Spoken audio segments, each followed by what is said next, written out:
नमस्कार. मी वसुधाच किचनमध्ये तुमचं स्वागत आहे.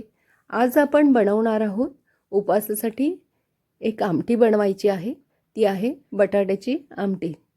तर ती आमटी कशी करायची ते आपण बघूया.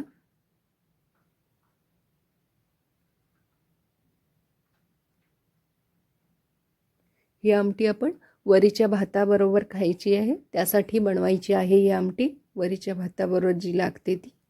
तर ही आमटी जरा पातळच ठेवायची असते, घट्ट जास्त करायची नाही. तर या आमटीसाठी लागणारे आधी आपण साहित्य बघूया. एक बटाटा मी किसणीने किसून घेतलेला आहे. त्यावरचे सगळे साल काढून घेऊन तो किसलेला आहे. शेंगदाण्याचा कूट, तिखट, जिरे, मीठ, चिंच, तेल. प्रथम एका कढईमध्ये 3 चमचे तेल घ्यायचं आहे आणि बटाटा जो आपण इथे वापरायचा आहे तो किसणीने चांगला किसून घ्यायचा आणि तो पाण्यामध्ये बटाटा ठेवायचा आहे, नाहीतर बटाटा काळा पडतो. आता तेल तापल्यानंतर त्यामध्ये जिरे घालायचे. जिरे चांगले फुलले की त्याच्यामध्ये किसलेला बटाटा घालायचा आहे. हा कच्चा बटाटा आहे, उकडलेला बटाटा नाही वापरलेला इथे. आता हा बटाटा जरा परतून घ्यायचा आहे.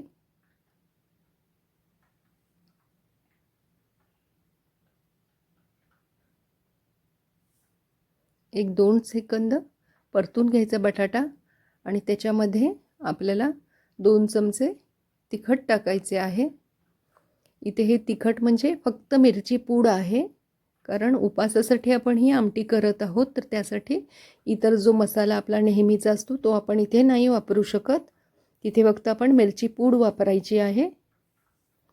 आणि पुन्हा एकदा जरा परतून घ्यायचं आहे आणि त्यामध्ये 1 ते 1.5 ग्लास पाणी घालायचं.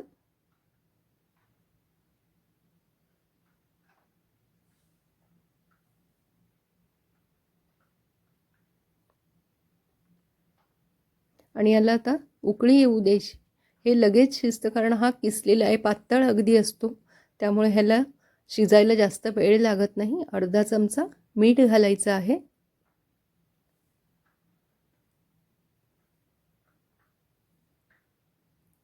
आता ह्या आमटीला उकळी आलेली आहे.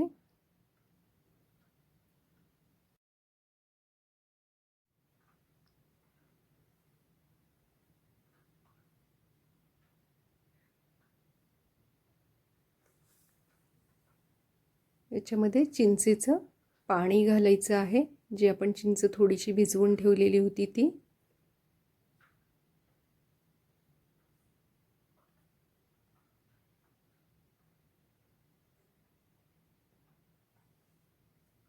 आणि 3 चमचे शेंगदाण्याचा कूट घालायचा आहे. पुन्हा हे सगळं मिक्स करायचं व्यवस्थित आणि उकळी आणायची आहे. याला एक 5 मिनिट उकळू द्यायचं चांगलं.